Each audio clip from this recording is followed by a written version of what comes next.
Phải xuống lên. Ôi lên lên. Trời ơi, thôi chết nhà rồi. Lên. Tập trung. Lên. Có cái hít rồi cái đó anh yên tâm rồi. Đây, đây. Cứ từ từ.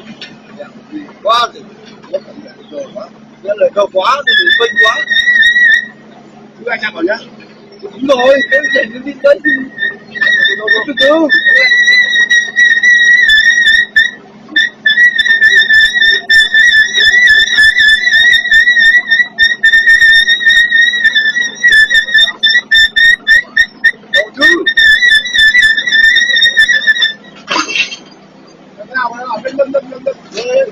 Ê, từ đâu? Hướng lên.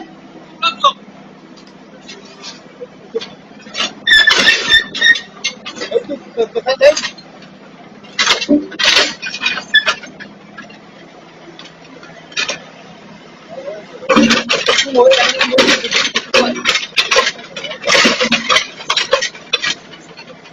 Hộ tay em ơi.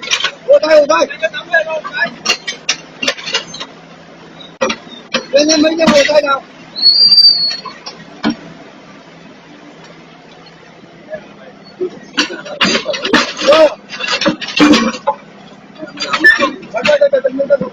Mấy hộ kém em ơi.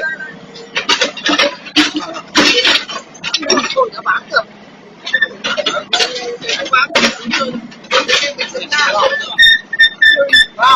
Một, hai, ba. Ui giời ơi, nhà mày. Mày xúc gầu á. Được rồi. Em ơi. Chân phải quay dưới.